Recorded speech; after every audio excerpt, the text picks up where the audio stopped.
तो भाई लोग इस वीडियो में काफी ज्यादा मजा आने वाला है क्योंकि वैंगलिन ऑल 11 स्टार सिस्टम में काफी ज्यादा फेमस होने वाला है, लेकिन वो एक स्ट्रेंज डोमेन में ट्रैप हो जाने वाला है और वहाँ पर वो कुछ ऐसे लोगों से मिलेगा जो कि सेम प्लैनेट सुजाकू पर जो फोर्सिकन इमॉर्टल क्लैन वाले है सेम वैसे ही है। तो चलो फटाफट से वीडियो को स्टार्ट करते। तो जैसे कि हमने इसके पिछले एपिसोड में देखा था, किंग शुई और flame spark thunder celestial realm से बाहर चले गए थे, लेकिन वैंगलिन यहीं पर ही था और थंडर सेलेस्टियल रेम बुरी तरह से कोलैप्स हो रहा था और यहाँ से बाहर निकलने के लिए बस एक ही रास्ता था, वो था एक ट्रांसफर अरे जहाँ पर थंडर सेलेस्टियल टेम्पल के मैसेंजर्स थे। लेकिन वैंगलिन वहाँ पर अपने साथ कई सारे बंदों को लेकर पहुंच गया था और उन्होंने वहाँ पर की जो लाइट स्क्रीन थी उसे तोड़ दिया था और साथ ही थंडर सेलेस्टियल टेम्पल के मैसेंजर्स पर अटैक भी कर दिया था। तो अब आगे तो वीडियो की स्टार्टिंग में वैंगलिन के साथ जितने भी कल्टिवेटर्स आए थे उन्होंने थंडर सेलेस्टियल टेम्पल के जो मैसेंजर्स थे उनके ऊपर अटैक कर दिया था और जो ये मैसेंजर्स थे इनकी कल्टिवेशन कॉर्पर रैंक की थी, लेकिन ये जितने भी बंदे थे वो एसेंडेंट के थे और कुछ इल्यूजरी और 2 कॉर्पर रैंक के। और अगर ये बार बार रहते और इनकी जान पर बंद नहीं आती तो ये कभी भी इन मैसेंजर्स के ऊपर अटैक नहीं करते, लेकिन अभी इनके लाइफ एंड डेथ का सवाल था जिस वजह से ये सभी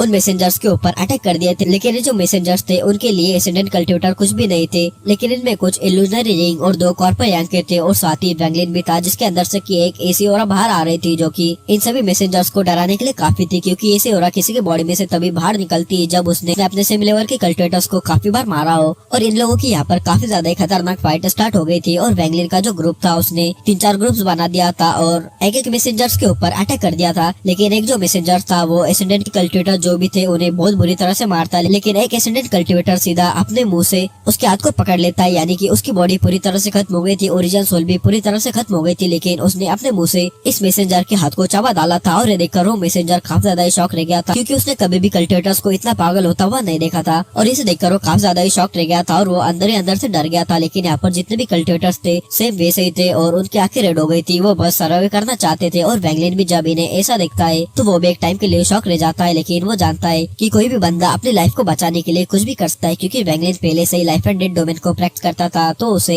ये नेचुरली पता था। और हम देखते हैं कि यहाँ पर अभी काफी ज्यादा खतरनाक फाइट चल रही थी, लेकिन कुछ एसेंडेंट कल्टिवेटर ऐसे थे जो कि मरने से पहले अपने आप को एक्सपर्ट करवा दे रहे थे। तब हम वैंगलिन को देखते हैं जो कि एक मैसेंजर के सामने अपर होता है और उसके ऊपर अपना हेवनली चॉप चलाकर मारता है, जिस देखकर तो उस मैसेंजर्स के एक्सप्रेशन चेंज हो जाते हैं, लेकिन वो कई सारे थंडर्स बॉल्स को बनाता है और उससे वैंगलिन के ऊपर अटैक करवा देता है। लेकिन वैंगलिन का जो हेवनली चॉप था बड़े आसानी से उन सभी थंडर्स बॉल्स को खत्म कर देता है। ये देखकर वो जो बंदा था वो एक स्टेप आगे लेता है और अपने मुंह से कई सारी ग्रे गैस को बाहर निकालता है जो कि एक हैंड का फॉर्म ले लेती है और उससे वो हैंड वैंगलिन को पकड़ने का ट्राई करता है। लेकिन तभी इसी मोमेंट एक सिल्वर लाइट काफी ज्यादा स्पीड में इस मैसेंजर की तरफ आती है और वो मैसेंजर इसे देखता है तो उसके एक्सप्रेशन चेंज हो जाते हैं, लेकिन वो अपनी ओरिजिन एनर्जी से एक वोर्टेक्स को अपने सामने इरप्ट कर देता है, लेकिन वो सिल्वर लाइट फिर भी उसके चेस्ट के थ्रू बाहर निकल जाती है, जिस वजह से जो बंदा था काफी ज्यादा इंजर हो जाता है, उसके मुंह से काफी सारा ब्लड बाहर निकल जाता है। और हम वैंगलिन को देखते हैं जिसे कि उस हैंड से कुछ भी फर्क नहीं पड़ता और तभी वो इस मैसेंजर के सामने अपेयर होता है और उसके आईब्रोज के बीच अपने फिंगर को रखता है, जिस वजह से उसकी बॉडी ट्रेम्बल कर जाती है और उसकी बॉडी और ओरिजिनल सोल दोनों ही खत्म हो जाती है। और इस वक्त वो जो सिल्वर लाइट थी वो एक मिडिल एज मैन में बदल जाती और ये उन्हीं 2 कॉर्पोरेट रैंक स्टेज के जो कल्टिवेटर्स थे उनमें से एक था और वो वैंगलिन को रिस्पेक्ट के साथ बाव करता है और फिर यहाँ से बाकी लोगों की मदद करने के लिए चला जाता है। और यहाँ पर के कल्टिवेटर्स जब वैंगलिन को एक मैसेंजर को किल करता हुआ देखते हैं तो वो एक्साइटेड हो जाते हैं और वो भी बड़ी स्पीड में अटैक करने लगते हैं और तभी वैंगलिन चिल्लाते हुए बोलता है मेक अ वे। और जब ये सभी मैसेंजर्स देखते हैं वो पीछे रिट्रीट करने लगते हैं और अभी बस 6 मैसेंजर्स बचे थे,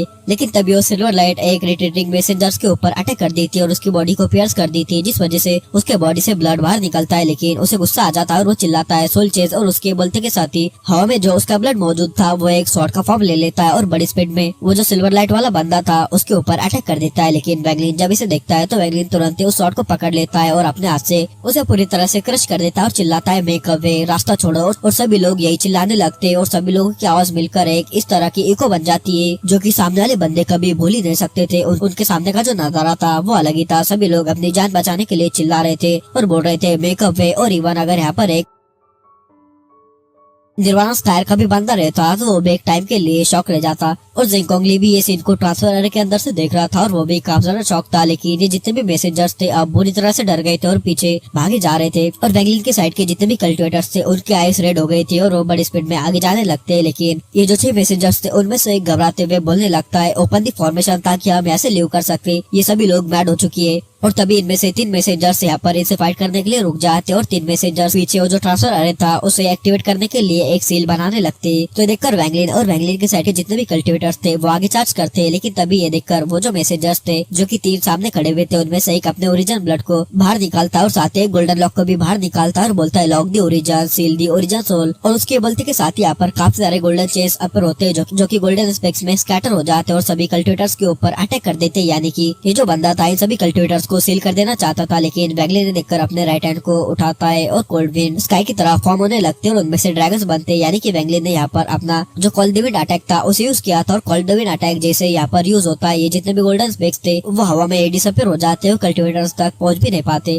और वैंगलिन को ये जो गोल्डन लॉक ट्रेजर था वो पसंद आता है और वैंगलिन तुरंत ही इसे स्पैलो कर जाता है और अपनी ओरिजिन सोल के थ्रू अंदर अंदर रिफाइन करना स्टार्ट कर देता है। और फिर वैंगलिन बड़ी स्पीड में उस मैसेंजर के ऊपर अटैक करने के लिए जाने लगता है, लेकिन ये देखकर मैसेंजर वहां से भागने लगता है और फिर कुछ सील बनाता है और 3 फ्लैग को बाहर निकाल देता है और उससे वैंगलिन के ऊपर अटैक कर देता है। और वैंगलिन को भी ये जो फ्लैग्स थे उनके अंदर से एक अलग ही ऑरा महसूस होता है, तो वैंगलिन कुछ टाइम के लिए रुक जाता है और इस बात का फायदा उठाकर वो मैसेंजर आगे भागने लगता है। लेकिन वैंगलिन ने देखकर अपने बीसबोन टैटू को बाहर निकालता है और अपना ये बीसबोन टैटू वो जो मैसेंजर था उसके बॉडी को पत्थर का बनाने लगता है क्योंकि इसकी एबिलिटी वही है। और फिर वैंगलिन बड़े स्पीड में आगे आता है और उस मैसेंजर की बॉडी के ऊपर मारता है, जिस वजह से उसकी जो बॉडी थी पूरी तरह से कोलैप्स हो जाती है। लेकिन वो जो मैसेंजर था उसकी ओरिजिनल सोल बच जाती है और वो जो 3 फ्लैग थे उसके बॉडी के अराउंड आ जाते हैं और वो वैंगलिन से बोलता है प्लीज डोंट किल मी, मेरे पास पावरफुल ट्रेजर्स है। लेकिन वैंगलिन तो उसकी बात बिल्कुल भी नहीं सुनता और वैंगलिन अपने कर्मा वेब से उसे खींचकर मारता है और उसके ओरिजिनल सोल और साथ ही उस फ्लैग के ऊपर डिसीजन लगाकर उसे अपने सोल फ्लैग के अंदर डाल देता है। और हम बाकी के उन 2 मैसेंजर्स को देखते हैं जिन्हें की बाकी कल्टिवेटर्स ने संभाल दिया था और एक जो कॉर्पोरियन का कल्टिवेटर था जो कि वैंगलिन के साइड का था उसने एक मैसेंजर की बॉडी को पूरी तरह से पियर्स कर दिया था और साथ ही उसके ओरिजिनल सोल को भी खत्म कर दिया था। लेकिन वो जो 3 मैसेंजर्स थे जो कि ट्रांसफर अरे को एक्टिवेट कर रहे थे वो कॉम्प्लेक्स सा चैंट पढ़ने लगते हैं, जिस वजह से जो ट्रांसफर अरे था वो बहुत तेजी से कोलैप्स होने लगता है। लेकिन उसकी जो लाइट थी वो तेजी से बनने लगती है, यानी कि जो लाइट ट्रांसफर करती है वो लाइट बनने लगती है और उन्होंने ट्रांसफर अरे को कोलैप्स कर इसकी स्पीड को और ज्यादा फास्ट कर दिया था। और जैसे वो जो लास्ट वाला मैसेंजर था जो कि अभी तक बचा हुआ था जैसे इस लाइट बीम को अपेयर होता हुआ देखता है वो तुरंत ही ट्रांसफर अरे की तरफ चार्ज कर जाता है और ये लाइट बीम पूरी तरह से बनने लगी थी। और वैंगलिन जानता था अगर ये पूरी तरह से लाइट बीम कंडेंस हो जाए तो ये सभी लोग ऐसे ट्रांसफर हो जाएंगे, लेकिन वैंगलिन और बाकी सभी यहाँ पर रह जाएंगे। ये देखकर वैंगलिन अपनी हेवनली चॉप अटैक को यूज करता है और वो जो लाइट बीम जो कि कंडेंस हो चुकी थी वो पूरी तरह से स्कैटर हो जाती है, लेकिन वो फिर से बड़ी तेजी में बनने लगती है। और वैंगलिन और सभी कल्टिवेटर्स के पास अभी टाइम था कि वो ट्रांसफर अरे में चले जाए और ये देखकर सभी कल्टिवेटर्स उस ट्रांसफर अरे की तरफ भागने लगते और हम शिंगोंग को देखते हैं जिसने की अपना बेस पूरी तरह से बदला हुआ था और वो उन मैसेंजर्स के ऊपर अटैक नहीं कर सकता था, जिस वजह से वो चुपचाप था। लेकिन वो भी अब ट्रांसफर अरे में चला जाता है और जो जीजी फैंग थी वो पीछे मुड़कर वैंगलिन को देखती है और अपने होठ को बाइट करती है, यानी कि वो चाइनीज स्टाइल में होता है ना, अगर लड़कियां शर्मा जाती है तो ऐसा करती है, मतलब कि भाई अपने लोंडे के पैर में ये पागल हो चुकी है। लेकिन फिर वैंगलिन भी उस ट्रांसफर अरे में आ जाता है और अब ये ट्रांसफर अरे बस उन्हें ट्रांसफर करने वाला था और वैंगलिन बोलने लगता है it's about time to live. और ये ट्रांसफर अरे बुरी तरह से कोलैप्स हुआ जा रहा था और एक गुड साइन था। लेकिन तभी वो जो कॉर्पोरियन का कल्टिवेटर था वो वैंगलिन से पूछता है सीनियर प्लीज हमें आपका नाम बताइए क्योंकि आपने हमारे ऊपर जो एहसान किया है हम उसे कभी भूल नहीं सकते। तो ये देखकर वैंगलिन की आवाज आती है ज़ूमू और सभी लोग ये आवाज याद रख लेते हैं और जो जीजी फैंग थी वो भी बोलने लगती है ज़ूमू और ये बोलते के साथ ही ये ट्रांसफर अरे सभी लोगों को ट्रांसफर कर देता है। और जैसे ही सभी लोग ऐसे ट्रांसफर हो जाते हैं वैसे ये जो पूरा थंडर सेलेस्टियल रेल्म था वो कोलैप्स हो जाता है, उसके अंदर एक कोल्ड विंड सी छा जाती है, जिस वजह से यहाँ पर जितने भी कल्टिवेटर्स थे वो पूरी तरह से फ्रीज हो जाते हैं। लेकिन इस बीच हमें कल्टिवेटर को देखते हैं जो कि अपने शॉट पर फ्लाई करा हुआ जा रहा था और तभी इसी टाइम हमें ऑल 11 स्टार सिस्टम में 100 से ज्यादा रिपल्स अपेयर होते हुए दिखते हैं जो कि अलग अलग जगह पर अपेयर हुए थे लेकिन सेम टाइम पर ही अपेयर हुए थे। और इस टाइम पर उसके अंदर से एक ही कल्टिवेटर बाहर निकलता है और जैसे ये सभी कल्टिवेटर्स बाहर निकलते हैं वो तुरंत ही अपने अपने फैमिलीज के पास तुरंत ही लौट जाते। लेकिन जब वो लौटते वो एक नाम लेकर लौटते ज़ूमू। और वैंगलिन इस टाइम पर जो पूरा ऑल 11 स्टार सिस्टम था उसके अंदर काफी ज्यादा फेमस हो गया था, उसका नाम ज़ूमू काफी ज्यादा चल रहा था और लोग ऐसे बताने लगते वो कौन था जिसने की सेलेस्टियल गेट के ऊपर उस स्ट्रेंज मैन से फाइट की थी और सभी लोगों को बचाया था, सभी कल्टिवेटर्स की उसने जान बचाई थी। और साथ ही जब थंडर सेलेस्टियल रेल्म कोलैप्स हो रहा था उस दौरान जितने भी कल्टिवेटर्स ने जीने की विल छोड़ दी थी उन्हें बचाया भी और ट्रांसफर अरे तक लेकर गया। फिर थंडर सेलेस्टियल टेम्पल के बंदों से फाइट की और सीधा उन्हें बचाकर यहाँ पर ले आया। उस बंदे का नाम आखिर क्या था, वो था ज़ूमू। और वैंगलिन ने जितने भी बंदों को बचाया था वो सभी फैमिली की यंगर जनरेशन के टॉप टियर के बंदे थे, लेकिन इन सभी ने सीधा थंडर सेलेस्टियल टेम्पल के मैसेंजर्स के ऊपर अटैक किया था, जिस वजह से इनकी जो फैमिलीज थी उन्हें लग रहा था थंडर सेलेस्टियल टेम्पल इन्हें बिल्कुल नहीं छोड़ेगा, इसलिए उन्होंने सभी फैमिली से मिलकर ग्रुप बना दिया था अपने आप को डिफेंड करने के लिए। लेकिन थंडर सेलेस्टियल टेम्पल से इसका कोई भी जवाब नहीं आता। लेकिन ज़ूमू नाम जब फेमस हुआ था कि अचानक से ज़ूमू कहीं पर गायब हो गया था, किसी को नहीं पता था कि वैंगलिन यानी कि ज़ूमू आखिर गायब हुआ तो कहाँ पर हुआ। और तभी हमें ऑल इवन स्टार सिस्टम के वेस्टर्न डोमेन को दिखाया जाता है, और ये जो वेस्टर्न डोमेन थी यहाँ पर का जो 70% का एरिया था वहाँ पर कल्टिवेटर्स एंटर ही नहीं कर सकते थे, और माना जाता था कि यहाँ पर सबसे ज्यादा खतरनाक और बहुत सारे पावरफुल बीस्ट रहते, और यहाँ पर वही बंदे एंटर करते थे जो कि अल्केमिस्ट हो, जिन्हें की कुछ ट्रेजर्स की नीड रहती थी, और यहाँ पर ज्यादातर लाइट नहीं रहती थी, इस वजह से इसे नाम दिया गया था स्ट्रेंज डोमेन। और तभी हमें यहाँ पर काफी ज्यादा डार्क स्पेस दिखाया जाता है जहाँ पर की कोई भी लाइट नहीं थी, लेकिन तभी यहाँ पर एक रिपल अपेयर होता है, और यहाँ पर काफी सारा फॉग था। जैसे ही वो रिपल अपेयर होती है तो वो तुरंत ही दूर चला जाता है, और हम देखते हैं कि इस रिपल के अंदर से एक बंदा बाहर निकलता है जो कि था वैंगलिन। और जैसे वैंगलिन यहाँ पर अपेयर होता है उसे काफी ज्यादा अंधेरा दिखता है, तो वो 2 थंडर बॉल्स को बना देता है और यहाँ पर से आगे का रास्ता जानने के लिए उन थंडर बॉल्स को आगे भेज देता है। और जैसे थंडर बॉल्स आगे जाते उनके सामने का जो फॉग था वो तुरंत ही पीछे पीछे हट जाता है, और वैंगलिन ये देखकर बोलने लगता है ये जगह काफी ज्यादा अजीब है, यहाँ पर का जो फॉग है ऐसा लगता है जैसे की इनके अंदर लाइफ हो। और वैंगलिन भी थंडर बॉल के साथ आगे बढ़ने लगता है, लेकिन वैंगलिन जितना आगे जाता है उसे बस फॉग ही नजर आता है। लेकिन वैंगलिन अपने डिवाइन सेंस यहाँ पर बिल्कुल भी नहीं फैलाता, क्योंकि उसे ऐसा लगने लगता है ये जगह काफी ज्यादा स्ट्रेंज है। लेकिन वैंगलिन को समझ नहीं आ रहा था कि आखिर ये जगह है क्या, तो वैंगलिन अपनी स्पेशल बेंडिंग को यूज करता और वर्ल्ड के साथ मर्ज हो जाता। और वैंगलिन की बॉडी के ऊपर फ्लेम स्पार्क ने जब कब्जा किया था और स्पेशल बेंडिंग यूज की थी, जिस वजह से वैंगलिन को स्पेशल बेंडिंग की काफी ज्यादा समझ मिल गई थी, जिस वजह से वैंगलिन बड़े आसानी से अब स्पेशल बेंडिंग को यूज कर सकता था, लेकिन फ्लेम स्पार्क के लेवल पर नहीं, लेकिन काफी ज्यादा फास्ट यूज कर सकता था। लेकिन जैसे वैंगलिन स्पेशल बेंडिंग यूज करता है और सामने अपेयर होता है, उसे उसके आगे का फॉग काफी ज्यादा थिन दिखने लगता है, लेकिन अभी भी वो इस जगह से बाहर नहीं गया था। और उसने जब स्पेशल बेंडिंग यूज की थी तो उसने अपने प्लेनेट किंगलिन की इमेज अपने माइंड में बनाई थी ताकि वो वहाँ पर टेलीपोर्ट हो, लेकिन वैंगलिन ऐसा नहीं कर पाया था और उसे किसी फ्लैश की वॉल ने रोक दिया था।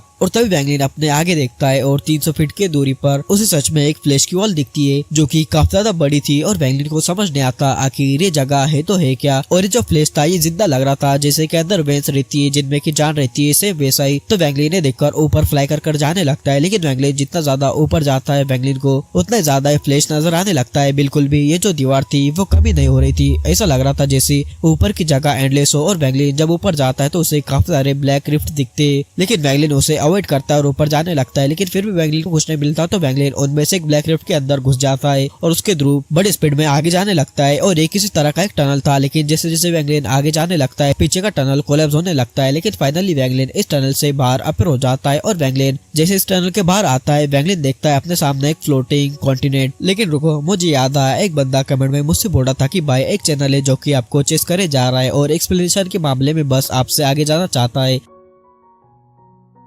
और वो कुछ भी एक्सप्लेन करे जा रहा है, स्टोरी उसे समझ नहीं आ रही लेकिन फिर भी एक्सप्लेन करे जा रहा है। लेकिन भाई मैं इसमें कुछ बोल नहीं सकता, अगर बोलूंगा तो फालतू में विवाद हो जाएगा। और वैसे भी भाई ये रेनेगेड इमॉर्टल की नॉल है, इतनी ज्यादा कॉम्प्लिकेटेड तो सभी को समझ नहीं आती, तुम समझो बात को। खैर वीडियो पर आते, और जैसे वैंगलिन यहाँ पर अपेयर होता है उसके सामने एक बंदा दिखाई देता है जो कि उसे काफी ज्यादा ऑर्डिनरी लग रहा था, लेकिन उसके फेस के ऊपर टैटूज थे और उसके हाथ में एक इंस्ट्रूमेंट था। लेकिन जैसे उसकी नजर वैंगलिन पर जाती है मानो कि वैंगलिन उसकी आंखों में एक फ्यूरियस बीस्ट हो और वो बड़ी तेजी से यहाँ से करने लगता है। तो देखकर वैंगलिन भी उस बंदे का पीछा करता है, लेकिन ये देखकर वो बंदा कुछ सील्स बनाता है और अपने टैटूज को एक्टिवेट करता है जो कि 7 लीफ के थे, और इस वजह से उसकी स्पीड और भी ज्यादा बढ़ जाती है और वो बड़ी स्पीड में यहाँ से भागने लगता है। और वैंगलिन जब इसे देखता है तो वैंगलिन बोलता है फोर्सेकन इमॉर्टल क्लैन, और वैंगलिन ये देखकर काफी ज्यादा शॉक रह गया था। लेकिन वैंगलिन अपने ओरिजिन एनर्जी से एक जायंट हैंड को बनाता है और उस बंदे को पकड़ लेता है। और वैंगलिन ने जैसे उस बंदे को पकड़ा था वो बंदा डर से कांपने लगता है, उसके आंखों में काफी ज्यादा फेयर था। लेकिन तभी यहाँ पर 100 से ज्यादा लाइट के रेस अपेयर होते और वैंगलिन से 1000 फीट की दूरी पर 100 बंदे यहाँ पर अपेयर हो जाते हैं जो कि सेम क्लैन बंदे थे, यानी कि इनके बॉडीज के ऊपर भी टैटूज थे। और तुम कंफ्यूज ना हो तो इसलिए मैं तुम्हें बता दूं, ये फोर्सेकन इमॉर्टल क्लैन के बंदे नहीं है, बल्कि ये चोजन इमॉर्टल क्लैन के बंदे जो कि सेम एक ही क्लैन से आते हैं, लेकिन इनकी ब्रांचेस अलग अलग है, तुम ऐसा मान सकते हो। और तभी ये जो जो 100 बंदे का ग्रुप था उनके अंदर से एक ओल्ड मैन बाहर निकलता है जिसकी आंखों में काफी ज्यादा एक्साइटमेंट थी और वह वैंगलिन को देखते हुए बोलता है, अपर सेलेस्टियल आप यहाँ किस काम से आए हैं? और वैंगलिन जब उसे देखता है तो वैंगलिन के एक्सप्रेशन थोड़े से चेंज हो जाते हैं। तो वैंगलिन से बोलता है क्या तुम मेरी कल्टिवेशन देख सकते हो? तो देखकर वो ओल्ड मैन वैंगलिन की तरफ देखता है और बोलता है, हाँ आप रैकेट के अपर सेलेस्टियल हो, ये लोली वन आपकी कल्टिवेशन को रिकॉग्नाइज कर सकता है। और ये बंदा अपने आपको लोली वन बोले जा रहा था, यानी कि नीच इंसान। और वैंगलिन ने देखकर थोड़ा शॉक था, लेकिन वो बोलने लगता है कि ऐसा हो सकता है कि इन लोगों को ये पता ही नहीं कि सेलेस्टियल रियल्म कोलैप्स हो चुका है। अगर ऐसा है तो इसका मतलब ये है कि ये लोग यहाँ पर काउंटलेस ईयर से रह रहे हैं। तो देखकर वैंगलिन उस बंदे से बोलता है, आखिरी बार यहाँ पर सेलेस्टियल कब आए थे? तो ये देखकर वो जो बंदा था और रिस्पेक्टफुली वैंगलिन को जवाब देता है, बहुत ज्यादा टाइम बीत गया जब आखिरी बार सेलेस्टियल किंग केयरफ्री ने यहाँ पर सेलेस्टियल जेट भेजा था, तब से यहाँ पर कोई और नहीं आया। तो देखकर वैंगलिन बोलता है, केयरफ्री?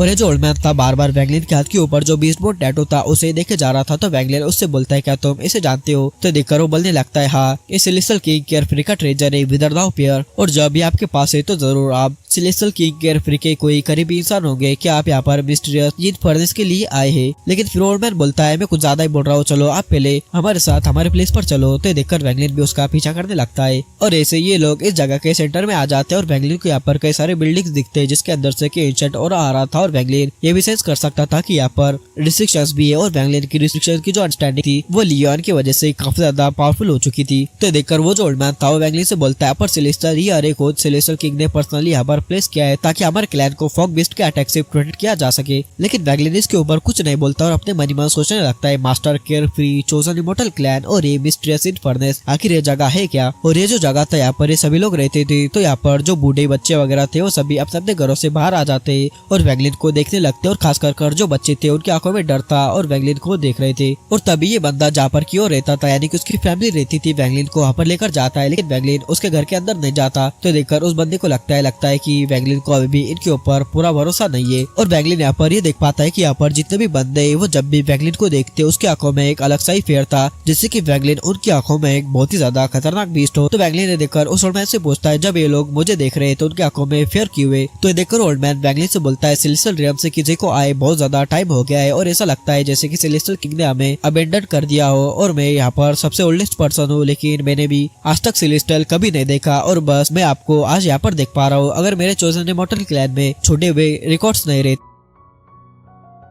तो मैं भी ये समझ नहीं पाता कि आप सेलेस्टियल हो। और फिर वो बोलने लगता है, मेरा क्लैन सेलेस्टियल किंग केयरफ्री के ऑर्डर में जो मिस्टीरियस इनफर्नेस है उसे 30,000 सालों से गार्ड कर रहे हैं, लेकिन मिस्टीरियस इनफर्नेस हर 100 सालों में एक बार ओपन होता है और जब वो ओपन होता है उसके अंदर से काफी सारी फॉग बाहर निकलती है जो कि पावरफुल फॉग बीस्ट में बदल जाती है, जो कि यहाँ के लोगों को मार देते हैं। और कुछ तो इतने ज्यादा पावरफुल होते हैं कि वो तो ह्यूमन शेप भी ले लेते हैं। और मेरे क्लैन के काउंटलेस मेंबर्स फॉग बीस्ट के हाथों मारे गए हैं, इसलिए वो आपके ऊपर बिलीव नहीं कर रहे, वो भी आपको फॉग बीस्ट समझ रहे हैं, लेकिन मैं जानता हूँ आप एक सेलेस्टियल हो। तो देखकर वैंगलिन थोड़ा सोचता है और फिर उससे बोलता है, मिस्टीरियस इनफर्नेस कहाँ पर है, चलो मुझे ले चलो। तो देखकर ओल्ड मैन बोलता है, वो मेरे क्लैन का फॉरबिडन एरिया है, लेकिन सेलेस्टियल वहाँ पर जाना चाहते हैं तो चलो मैं आपको वहाँ पर ले चलता हूँ। और वैंगलिन अभी ये सोच ही रहा था कि आखिर मिस्टीरियस इनफर्नेस है क्या, लेकिन तभी ओल्ड मैन वैंगलिन को आगे लेकर जा ही रहा था कि तभी भीड़ के अंदर से एक बंदा बाहर निकलता है जो कि चिल्लाते हुए बोलता है, एंसेस्टर आप इस पर्सन को मिस्टीरियस फर्नेस के पास नहीं ले जा सकते। और हम इस बंदे को देखते हैं जो कि 10 फीट लंबा था और इसके फोरहेड के ऊपर 13 लीफ थे और इसकी कल्टिवेशन तो मैं कॉर्पर रैंक की कल्टिवेटर तक मान सकते हैं। और वैंगलिन जब इसे देखता है वो भी शॉक रह जाता है, क्योंकि जो फोर्सेकन इमॉर्टल क्लैन सुजाकू पर है उसके पास जो सबसे पावरफुल शमन था वो 11 लीव्स का था। लेकिन ये देखकर वो जो ओल्ड मैन था उसे गुस्सा आ जाता है और वो उस बंदे से बोलता है जिसका नाम था टाशान, वो बोलता है, टाशान सेलेस्टियल को कुछ रिस्पेक्ट शो करो। लेकिन ये देखकर टाशान उस ओल्ड मैन से बोलता है, ए सिस्टर आप ओल्ड हो गए हो और सेलेस्टियल के बारे में सोचते हुए आप क्रेजी हो चुके हो। यहाँ पर इस वर्ल्ड में कोई भी सेलेस्टियल एग्जिस्ट नहीं करता और इसके रिकॉर्ड जो ए सिस्टर ने छोड़े हुए वो बस ऐसे ही है। अगर कोई सेलेस्टियल सच में एग्जिस्ट करता है तो मेरे क्लैन ने काउंटलेस ईयर में अभी तक कोई सेलेस्टियल क्यों नहीं देखा। लेकिन ये देखकर उस ओल्ड मैन को काफी ज्यादा गुस्सा आ जाता है और वो बोलता है, shut up, chosen immortal clan celestial के मैसेंजर से अगर सेलेस्टियल एग्जिस्ट नहीं करते तो फिर हम कैसे एग्जिस्ट कर सकते हैं? और सेलेस्टियल किंग से मिला हुआ सेलेस्टियल जेड भी हमारे पास है, क्या तुम उसके ऊपर भी बिलीव नहीं करते? तो देखकर टाशान बोलता है, believe? So called celestial king सिर्फ किसी पावर से बचे हुए डिवाइन सेंस है, तो मैं उसके ऊपर बिलीव कैसे कर सकता हूँ? मैं बस अपनी पावर पर बिलीव करता हूँ, अपने स्ट्रेंथ पर बिलीव करता हूँ। लेकिन ये देखकर उस मैन को काफी ज्यादा गुस्सा आने लगता है। लेकिन ये देखकर टाशान बोलता है, सेलेस्टियल ने मेरे क्लैन को काउंटलेस ईयर से नेदर वेस्ट के अंदर इस मिस्टीरियस फर्नेस को गार्ड करने के लिए यहाँ पर भेजा है, लेकिन बदले में हमें क्या मिला? उस फर्नेस के अंदर से हमेशा फॉग बेस्ट बाहर निकलते जो कि काउंटलेस हमारे क्लैन मेंबर्स को मार देते, लेकिन जब सेलेस्टियल नहीं आते, जब सेलेस्टियल का आते और अगर ये बंदा सच में रियल सेलेस्टियल है तो मुझे इससे फर्क नहीं पड़ता, टाशान आज एक सेलेस्टियल को किल कर देगा। और ये बोलकर टाशान वैंगलिन के ऊपर एक पंच मारने के लिए बड़ी स्पीड में आगे आता है और चिल्लाते हुए बोलता है, सेलेस्टियल आप अपनी रियल पावर को बाहर निकालो, मुझे देखने दो कि तुम सेलेस्टियल कहलाने के लायक आखिर क्यों हो, तुम इसलिए क्यों क्वालिफाइड हो। और वैंगलिन ने देखकर इतना तो समझ जाता है कि जो फोर्सेगन इमॉर्टल क्लैन के बंदे उससे ये बंदा थोड़ा अलग है, क्योंकि ये बॉडी पावर पर फोकस करता है, लेकिन जो शमन्स रहते वो अपने स्पेल्स वगैरह पर ध्यान देते। और वैंगलिन ये फील कर सकता था कि इस बंदे ने वैंगलिन के आसपास के स्पेस को भी सील कर दिया है, जैसे कि वैंगलिन यहाँ से बाहर नहीं निकल सकता हो। ये देखकर वैंगलिन बोलता है, नॉट बैड। लेकिन वैंगलिन अपने कदम को आगे बढ़ाता है, जिस वजह से जितना भी फोर्स था वो तुरंत ही कोलैप्स हो जाता है। और वैंगलिन बड़ी स्पीड में टाशान के सामने अपेयर होता है और उसके चेस्ट के ऊपर हाथ रखता है। और जैसे वैंगलिन उस चेस्ट के ऊपर हाथ रखता है, टाशान काफी पीछे किसको आज चला जाता है और उसे बाहर से कोई इंजरीज तो नहीं आती, लेकिन उसके बॉडी के अंदर एक स्टॉर्म सा मच गया था। लेकिन स्टैचूज की वजह से उसकी इंजरीज सीरियस नहीं थी और वो कुछ टाइम के रेस्ट के बाद इसे रिकवर कर सकता था। लेकिन ये देखकर टाशान रुकता नहीं और फिर से वैंगलिन के ऊपर चार्ज करता है। इस टाइम पर वो अपने हाथों में टैटू की पावर भी ले लेता है, लेकिन वैंगलिन ने देखकर अपने सेलेस्टियल स्टॉप स्पेल को यूज करता है और उसके चेस्ट के ऊपर बस अपने इंटो फिंगर को रखता है, जिस वजह से टाशान से पीछे किसको चला जाता है और वो अपने मुंह से ब्लड भी बाहर फेंक देता है। जिस देखकर यहाँ पर कितने भी क्लैन मेंबर्स थे वो शॉक रह गए थे। लेकिन ये देखकर ओल्ड मैन वैंगलिन से बोलता है, अपर सेलेस्टियल प्लीज आप गुस्सा मत होइए, टाशान को जाने दीजिए। तो ये देखकर वैंगलिन उससे बोलता है, जरूरत नहीं। लेकिन टाशान ने अभी भी हार नहीं मानी थी, तभी वो अपने चेस्ट के ऊपर काफी पंचेस बरसाता है और फिर उसके चेस्ट के ऊपर जितने भी टैटूज थे वो एक आर्मर बना लेते हैं, जिसके अंदर से कि डेविल ओरा बाहर आ रही। और ये आर्मर सेम वैसा ही था जैसे कि वैंगलिन के पास कैटर डेविल का जो ब्लैक आर्मर था वैसा ही, लेकिन इसके अंदर की जो डेविल की ओरा थी वो बहुत ज्यादा ही कम थी।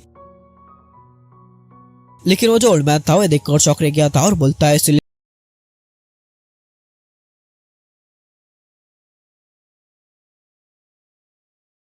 ने इसे रिफाइन कर लिया। लेकिन तभी टाशान बड़ी स्पीड में एक पंच बनाते वैंगलिन के ऊपर मार देता है और ये जो पंच था काफी ज्यादा पावरफुल था। पहले उसने जितने भी पंचेस मारे थे उन सब में ज्यादा पावरफुल, लेकिन वैंगलिन ने देखकर अपना जो सेलेस्टियल फ्रेगमेंट था उसे बाहर निकाल देता है और टाशान का पंच जैसे इसे टकराता है, टाशान काफी पीछे उड़ा हुआ चला जाता है और वो अपने मुंह से ब्लड भी बाहर फेंक देता है और वो ये देखकर शॉक था। लेकिन वैंगलिन रुकता नहीं और जो फ्रेगमेंट था वो सीधा उसके ऊपर स्मैश कर देता है, जैसे कि वैंगलिन इसे निपटा देना ही चाहता हो। लेकिन टाशान इसे होल्ड कर रख रहा था। लेकिन इस फ्रेगमेंट के अंदर की जो सेलेस्टियल स्पिरिचुअल एनर्जी थी वो काफी ज्यादा खतरनाक थी, जिस वजह से स्पेस में भी क्रैक्स आने लगते और यहाँ पर जितने भी क्रैक्स अपेयर होते हैं उसके अंदर से फॉग बाहर निकलता है, जो कि फॉग बिस्ट के अंदर बदल जाता है। जिस देखकर जो क्लैन मेंबर थे वो चिल्लाते हुए बोलने लगते फॉग बिस्ट, और सभी देखकर काफी ज्यादा शॉक रह गए थे और डर भी गए थे। लेकिन इन्हें देखकर वो जो ओल्ड मैन था वो बोलता है, सभी लोग अपनी पोजीशन ले लो और 30 मिनट्स के अंदर इन फॉग बिस्ट को क्लियर कर दो, कोई भी human shade fog beast appear नहीं होना चाहिए। और तुरंत यहाँ पर जितने भी बंदे थे वो अपने पास एक पॉट को बाहर निकाल देते और वो जो फॉग बिस्ट थे उन्हें उसके अंदर कैद करने लगते और सभी लोग ऐसा ही कर रहे थे। और वैंगलिन जब इन्हें देखता है तो थोड़ा सा शॉक रह जाता है कि इतने आसानी से इन जो फॉग बिस्ट के ऊपर अपना कंट्रोल जमा पा रहे हैं। लेकिन तब एक फॉग बिस्ट जो कि कैप्चर होने वाला था सडनली अपनी आंखें खोल देता है और उसकी आंखें पूरी तरह से ग्रे थी। उसके अंदर 6 छोटे छोटे डॉट्स थे, मतलब कि बिल्कुल भी ह्यूमन की तरह नहीं थी, ये अलग ही थी। और तभी वो जो फॉग बिस्ट था तुरंत एक क्लैन मेंबर को मार देता है और उसकी बॉडी को तुरंत ही खत्म कर देता है और फिर उसके बॉडी से बाहर निकल जाता है। फिर दूसरे क्लैन मेंबर की तरफ देखता है और वो भी इविल स्माइल के साथ, और ऐसे फॉग बिस्ट बड़े स्पीड में मूव हो रहा था और काफी सारे बंदों को मारे जा रहा था। देखकर वो जो एसेंसर था वो चिल्लाते हुए बोलता है, सेलेस्टियल स्लॉटर अरे। और ये देखकर वैंगलिन की आइस नैरो हो जाती है। लेकिन वो जो फॉग बिस्ट था सीधा वैंगलिन के ऊपर चार्ज कर देता है। लेकिन वैंगलिन जब इसे देखता है तो वैंगलिन एक शॉर्ट अटैक से इसके ऊपर अटैक करता है, जिस वजह से ये स्प्लिट हो जाता है। लेकिन फिर से ये रिफॉर्म हो जाता है, जिस देखकर वैंगलिन अपना एक थंडरबॉल बनाता है और इसके ऊपर अटैक कर देता है। जिस देखकर वो जो फॉग था वो फिर से कोलैप्स हो जाता है, लेकिन ये फिर से रिफॉर्म हो जाता है और इसके अंदर अब तो थंडर की पावर भी आ गई थी और वो वैंगलिन के पीछे बड़े स्पीड में चार्ज करने लगता है। लेकिन वैंगलिन भी भागने लगता है। लेकिन फिर वैंगलिन अपने अंडरवर्ल्ड रिवर को बाहर निकालता है और बोलता है, underworld river third ability power of the underworld river. और वैंगलिन के अंडरवर्ल्ड रिवर के अंदर ये जो फॉग बिस्ट था पूरी तरह से समा जाता है। लेकिन वैंगलिन का जो अंडरवर्ल्ड रिवर था वो भी अंदर से ऐसा लगने लगता है जैसे कि उसकी पावर खत्म हो गई हो और फिर से ये जो फॉग बिस्ट था वो बाहर आ जाता है। तो देखकर वो जो एंसेस्टर था वो वैंगलिन से चिल्लाते हुए बोलता है, एंसेस्टर प्लीज आप वापस आ जाइए ताकि मैं सेलेस्टियल अरे को एक्टिवेट कर सकूं। और वो जो ह्यूमनॉइड फॉग बिस्ट था वैंगलिन की कोई भी स्पेल का उसके ऊपर कोई भी इफेक्ट ही नहीं हो रहा था। तो देखकर वैंगलिन भी पीछे भागने लगता है। लेकिन ये जो फॉग बिस्ट था वैंगलिन को चेस करने लगता है तो वैंगलिन उसके ऊपर हेवनली चॉप चलाकर मारता है, लेकिन उससे इससे भी फर्क नहीं पड़ता, वो स्प्लिट होता है और फिर से रिफॉर्म हो जाता है। तो देखकर वैंगलिन फिर से उसके ऊपर हेवनली चॉप अटैक फिर से मारता है, लेकिन इस फॉग बिस्ट को ज्यादा फर्क नहीं पड़ता और वो फिर से रिफॉर्म हो जाता है और वैंगलिन का पीछा कंटिन्यू रखता है। तो देखकर वैंगलिन अपने स्टॉप स्पेल को यूज करता है, जिस वजह से वो जो फॉग बिस्ट था पूरी तरह से स्टॉप हो जाता है और वैंगलिन अपने बीसबोन टैटू को बाहर निकालता है और जैसे वो बाहर अपेयर होता है वो तुरंत ही जो फॉग बिस्ट था उसे स्टोन का बना देता है और ये जो फॉग फॉग बीस्ट था इस वजह से पूरी तरह से खत्म हो जाता है। और ये देखकर यहाँ पर जितने भी चोजन इमॉर्टल क्लैन के बंदे थे वो काफी ज्यादा ही शॉक रह गए थे, क्योंकि पहली बार ऐसा हुआ था कि किसी ह्यूमनाइड फॉग बीस्ट को मारने के लिए किसी फॉर्मेशन की जरूरत न पड़ी हो और सिर्फ वो एक ही बंदे के हाथों मारे गए हो। तो देखकर जो टाशान था वो दूर से देखता और बोलता अच्छा तो ये होता है एक सेलेस्टियल। और जो एंसेस्टर थे वैंगलिन के इस अटैक को देखकर काफी ज्यादा खुश रह जाते और बोलते विदर द पियर। तो ये देखकर वैंगलिन बिल्कुल भी टाइम वेस्ट नहीं करता और उस एंसेस्टर से बोलता है चलो अब मुझे उस मिस्टीरियस इनफर्नेस के पास ले चलो। तो देखकर वोल्डमैन भी मान जाता है और वो आगे जाने लगते हैं, लेकिन तभी वो जो टाशान था वो भी वैंगलिन के पीछे आने लगता है। तो देखकर उस ओल्डमैन काफी ज्यादा गुस्सा आ जाता है और वो बोलता है क्या तुम टाशान अब भी अनग्रेटफुल रहोगे? अपर सेलेस्टियल ने तुम्हारे ऊपर रहम दिखा दिया, नहीं तो तुम बचते नहीं। तो देखकर टाशान बोलता है एंसेस्टर मैं जानता हूँ कि मैं गलत था, लेकिन मैं भी आप लोगों के साथ मिस्टीरियस इनफर्नेस तक आना चाहता हूँ। आखिरकार मैं भी उस जगह से काफी ज्यादा फेमिलियर हूँ। तो देखकर वैंगलिन भी उसके लिए मान जाता है और सभी लोग आगे जाने लगते हैं। और तभी जहाँ पर मिस्टीरियस इनफर्नेस था वो वहाँ पर आ जाते हैं और पहले एक गेट का जिसे कि वो जो ओल्डमैन ने वो कुछ सील्स बनाकर ओपन कर देता है और फिर ये अंदर आ जाते हैं, लेकिन अंदर काफी ज्यादा कोल्ड हो रहा थी। तो ओल्डमैन वैंगलिन से बोलता है यही वो जगह है जहाँ पर की मिस्टीरियस इनफर्नेस है। तो वैंगलिन उसे अपने साथ आगे चलने के लिए बोलता है, लेकिन ये देखकर जो टाशान था उस ओल्डमैन के रास्ते को ब्लॉक कर देता है। देखकर ओल्डमैन चिल्लाते हुए टाशान से बोलते हैं अब तुम क्या कर रहे हो? तो देखकर टाशान बोलता है इस जगह पर काफी ज्यादा कोल्ड एनर्जी है और एंसेस्टर काफी ज्यादा ओल्ड हो चुकी है,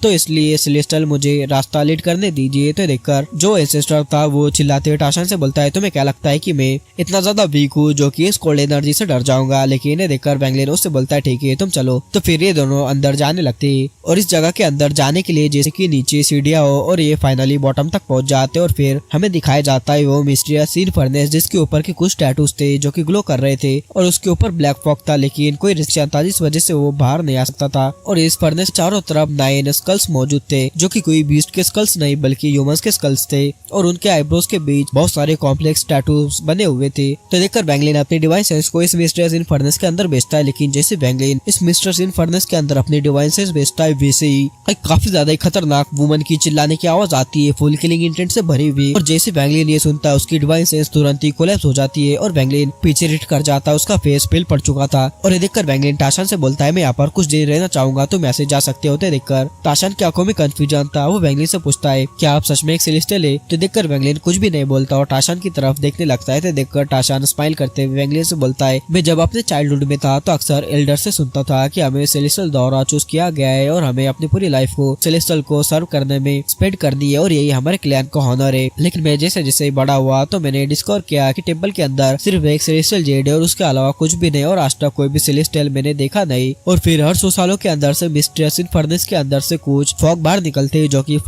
फॉग बीस्ट रहते हैं और वो मेरे काफी सारे क्लैन मेंबर्स को मार देते हैं और ये सब मेरे आंखों के सामने होता है। तो मुझे एक क्वेश्चन है आखिर सेलेस्टियल सच में एग्जिस्ट करते हैं तो फिर आज तक वो यहाँ पर आए क्यों नहीं? हमें ऐसे मरने के लिए क्यों छोड़ दिया? मैं टाशान में कभी बिलीव भी नहीं कर सकता कि सेलेस्टियल सच में एग्जिस्ट करते हैं। अगर वो सच में एग्जिस्ट करते तो उन्होंने हमें इतने सालों में भुला क्यों दिया? यहाँ पर कोई क्यों आया क्यों नहीं? तो प्लीज आप मुझे बताइए क्या सच में इस वर्ल्ड में सेलेस्टियल एग्जिस्ट करते? तो देखकर वैंगलिन उससे सीधा सीधा बोलता है कि मैं सेलेस्टियल नहीं हूँ। तो देखकर टाशान को थोड़ा सैड फील होता है। फिर वैंगलिन बोलता है हो सकता है कि अभी भी आसपास सेलेस्टियल्स हो सकते हैं लेकिन सेलेस्टियल रियल्म बहुत पहले ही कोलैप्स हो चुका है। तो देखकर टाशान बोलने लगता है बिल्कुल मैं सही था, सेलेस्टियल्स नहीं है, क्लैन ने इस जगह को गार्ड करने का गलत डिसीजन लिया है। लेकिन वैंगलिन उसकी बात काटते हुए से बोलता है आखिर ये जो मिस्टीरियस इनफर्नेस है इसके अंदर है क्या? तो देखकर टाशान बोलता है मैं नहीं जानता, क्लैन के रिकॉर्ड्स में भी कुछ भी नहीं है और क्लैन के रिकॉर्ड्स के हिसाब से काउंटलेस ईयर पहले सेलेस्टियल की केयरफ्री यहाँ पर आए थे हमारे क्लैन को लेकर और इस नेदर बीस्ट के अंदर हमें लाए इस मिस्टीरियस इनफर्नेस को गार्ड करने के लिए और जब तक वो नहीं आते हमें इस मिस्टीरियस इनफर्नेस को गार्ड करना है। तो देखकर वैंगलिन उससे बोलता है मैं इस जगह पर से कैसे बाहर जा सकता हूँ? तो देखकर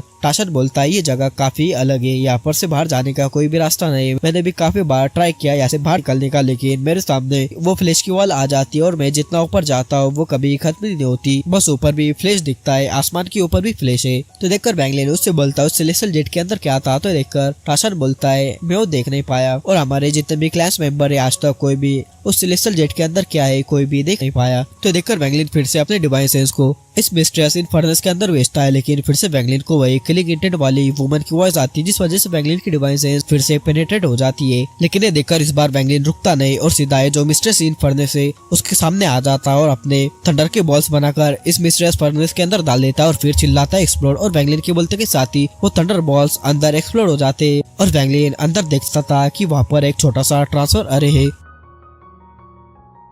क्योंकि इस फर्नेस के अंदर काफी सारी ब्लैक फॉग थी। लेकिन वैंगलिन ने जैसे ही थंडरबॉल को एक्सपोर्ट किया था वैसे वैंगलिन को अंदर का सीन दिख गया था। लेकिन तभी ये जो ब्लैक फॉग था वो तुरंत ही रिकवर होने लगता है और तुरंत ही कंडेंस होकर एक वुमन का फॉर्म ले लेता है। और ये जो वुमन थी ये अलग ही चिल्लाई जा रही थी और इसका किलिंग इंटेंट बहुत ज्यादा हाई था। तुरंत ही वैंगलिन के ऊपर चार्ज कर जाती है और एक जोर से स्क्रीम निकालती है, जिस वजह से जो टाशान दूर पर खड़ा था इस वजह से वो भी अफेक्ट हो जाता है और वो तुरंत ही ऐसे डिटेक्ट करने लगता है क्योंकि उसे काफी ज्यादा खतरा यहाँ पर से महसूस हो रहा था। उसकी ओरिजिनल सोल भी इंजर हो गई थी और वैंगलिन भी ये देखकर बिल्कुल नहीं रुकता। उसके एक्सप्रेशन भी चेंज हो जाते हैं। वो तो अपने मुंह से ब्लड तक बाहर फेंक देता है और तुरंत ही वैंगलिन यहाँ से रिट्रीट करने लगता है। लेकिन वो जो वुमन थी वो सीधा वैंगलिन के पीछे रश कर जाती है वैंगलिन को पकड़ने के लिए। लेकिन ये देखकर वैंगलिन तुरंत ही अपने एसेंस ब्लड का यूज करता है और अपने एसेंस ब्लड से एक सील को फॉर्म करता है, जिस वजह से इस वुमन के ऊपर एक सील आ जाती है। लेकिन ये सील भी कुछ काम नहीं आती। वो वुमन फिर भी वैंगलिन का पीछा करने लगती है और ये जो वुमन थी दिखने में काफी ज्यादा पावरफुल लग रही थी और ये देखकर वैंगलिन अपने थड़ाई का स्पेल इसके ऊपर यूज करता है। लेकिन तुरंत ही वैंगलिन यहाँ पर रुकता नहीं और रिट्रीट करना स्टार्ट ही रखता है। इस वुमन के ऊपर इसका भी इफेक्ट नहीं होता और ये देखकर जो वो ओल्ड मैन थे वो भी ये सेंस कर लेते क्योंकि इस वजह से वो भी डैमेज हो गए थे और तुरंत ही वो एक सील फॉर्म करने लगते और इस डोर को बंद करने लगते और तुरंत ही वैंगलिन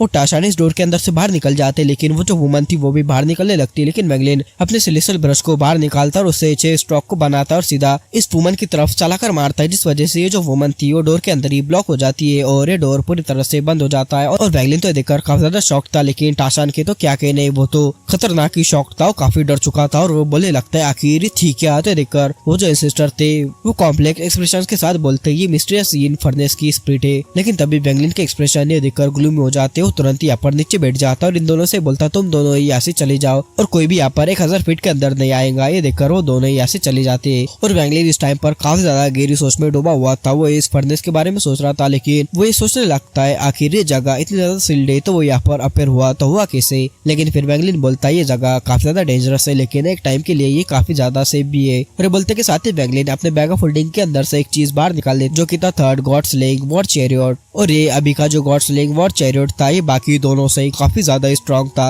और जैसे ये बाहर आता है इसके अंदर से काफी ज्यादा बाहर निकलने लगती है। और वैंगलिन की कल्टिवेशन पहले इतनी ज्यादा नहीं थी कि वो इस third God slaying war chariot को खोल भी सके। लेकिन इस टाइम वैंगलिन बिल्कुल अलग था क्योंकि वैंगलिन की कल्टिवेशन अब काफी ज्यादा बढ़ गई थी, इसलिए वैंगलिन अब third God slaying war chariot को भी कंट्रोल कर सकता था। और वैंगलिन ने इस गॉड स्लेइंग वॉर चैरियट को एक्टिवेट कर दिया था और वैंगलिन के माइंड में गॉड स्लेइंग वॉर चैरियट के क्रिएटर जो था उसके वर्ड्स गूंजने लगते। ये जो third God slaying war chariot है काफी ज्यादा पावरफुल है, मैंने जितना एक्सपेक्ट किया था उससे कई गुना ज्यादा पावरफुल, लेकिन फिर भी ये कंप्लीट नहीं है और अगर ये कंप्लीट हो जाए तो ये इजीली एक सेलेस्टियल गॉड को भी किल कर सकता है। लेकिन ये अभी इनकम्प्लीट है, इसे और 3 मटेरियल्स की नीड है, एक मिस्टीरियस मिस्ट्री विंड और अंडरवर्ल्ड कल्चर वुड और सेलेस्टियल बटरफ्लाई की सोल। मैं आइटम तो ढूंढ नहीं पाया लेकिन मैं ये विश करता हूँ कि मेरा सक्सेसर जो भी बनेगा इस आइटम को ढूंढे और मेरे रिग्रेट को बिलीव में बदल दे। और इस ट्रेजर के बारे में मैं तुम्हें थोड़ा सा समझा देता हूँ। देखो बाकी के जो ट्रेजर थे, जो वैंगलिन के बाकी के 2 गॉड स्लेइंग वॉर चैरियट थे उसके अंदर से 2 बीस्ट बाहर निकलते थे, लेकिन ये अलग वाला था और इसे अगर तुम्हें फुल पावर पर यूज करना है तो अपना लाइफ लिंक ट्रेजर बनाकर रिफाइन करना पड़ेगा, यानी कि तुम्हें अपनी सोल को इसके अंदर बांट कर डालना पड़ेगा। और इसके अंदर टोटल 7 रूल्स थे तो तुम्हें अपनी सोल को इन रूल्स के साथ फ्यूज करना होगा, तभी तुम इसे फुल पावर पर यूज कर पाओगे। लेकिन ये जो लाइफ लिंक ट्रेजर रहते ये काफी ज्यादा खतरनाक रहते, भले ये काफी ज्यादा पावरफुल रहते, लेकिन अगर ये डिस्ट्रॉय हो जाए तो इसका जो यूजर रहता है उसके ओरिजिनल सोल पर काफी बुरा इफेक्ट पड़ता है, इवन कि वो मारा भी जा सकता है। मतलब कि दूसरे जो ट्रेजर्स वगैरह रहते हैं उनके ऊपर उनका यूजर डिवाइसेस छोड़ सकता है या फिर कोई इम्प्रिंट लगा सकता है और अगर वो डिस्ट्रॉय भी हो जाए तो बस वो थोड़े से इंजर होते हैं। लेकिन इसका खतरा काफी ज्यादा बड़ा था लेकिन पावर भी उतनी ज्यादा बड़ी थी और इसका जो ओनर था उसने काफी ज्यादा केयरफुली लिखा था कि ये कैसे काम करता है, क्या क्या करता है, उसमें क्या क्या स्टेप्स वगैरह रहते,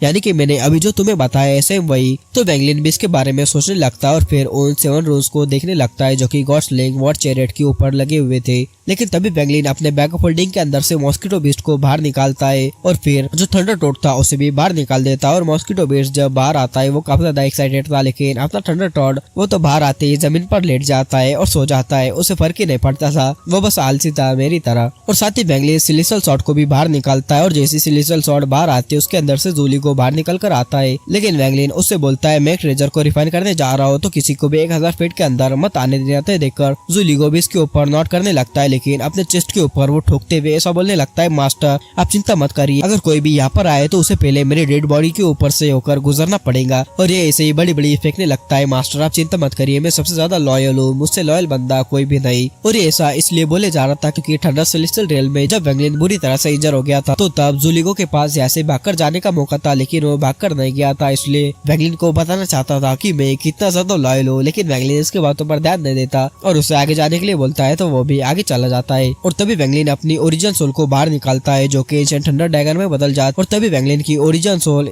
इस वॉरगॉड चैरियट के आजू बाजू घूमने लगते और एक जो रूइन था उसे तुरंत ही डेवर कर लेती है। और जैसे रूइन वैंगलिन के ओरिजिनल सोल के अंदर जाता है, वो कोलैप्स नहीं होता बल्कि बुरी तरह से एक्सप्लोड हो जाता है। और अगर वैंगलिन एसेंडेंट स्टेज पर रहता तो वैंगलिन की ओरिजिनल सोल ये झेल नहीं पाती, लेकिन इस टाइम पर वैंगलिन बड़े आसानी से इस फोर्स को सह लेता है। लेकिन इस वजह से वैंगलिन की जो थंडर पावर थी और ज्यादा बढ़ जाती, मतलब कि इस फोर्स से वैंगलिन को और ज्यादा फायदा हो रहा था। और ऐसे टोटल 7 रोज तो मैं तुम्हें डिटेल में नहीं बताऊंगा, वैंगलिन सभी के साथ ऐसा ही करता है, यानी कि एक रूइन को डेवर करता है, फिर दूसरी को, फिर तीसरी को, फिर चौथी को, ऐसे ही जितने ही साथ होते हैं उन्हें डेवर करता जाता है। बस इतना ही कि वो एक रूइन को डेवर करता है तो दूसरी उससे ज्यादा स्ट्रॉन्ग रहती है, फिर तीसरी उससे ज्यादा स्ट्रॉन्ग, फिर चौथी उससे ज्यादा स्ट्रॉन्ग, ऐसे कर वैंगलिन सभी को डेवर कर जाता है। और इस वजह से वैंगलिन की जो ओरिजिनल सोल थी उसके अंदर की थंडर पावर और ज्यादा पावरफुल बन गई थी। और वैंगलिन को ऐसे यहाँ पर 5 दिनों का टाइम बीत जाता है और इस टाइम पर टाशान और एंस्टर 2 बार यहाँ पर आ गए थे, लेकिन जो मॉस्किटो बीस्ट और थंडर टोड था और जो जूलीगो था उसके डेविल एक्सप्रेशन के कारण 1000 फीट के अंदर वो बिल्कुल भी आने की हिम्मत नहीं करते। जो जूलीगो था वो 14 इमॉर्टल क्लैन के बंदों को देखता है और फिर एक एविल स्माइल लेता है, लेकिन कोई भी बंदा उसके ऊपर भाव नहीं दे रहा था, क्योंकि अपना जूलीगो फिर से फ्लैश के मजे लेना चाहता था उनके बॉडी के अंदर जाकर, लेकिन किसी भी बंदे की यहाँ पर आने की हिम्मत नहीं होती थी, इसलिए यहाँ पर कोई भी नहीं आता था। सभी लोग बाहर से गॉड स्लेइंग वॉर चैरियट को देख रहे थे और यहाँ पर के जो एंसेस्टर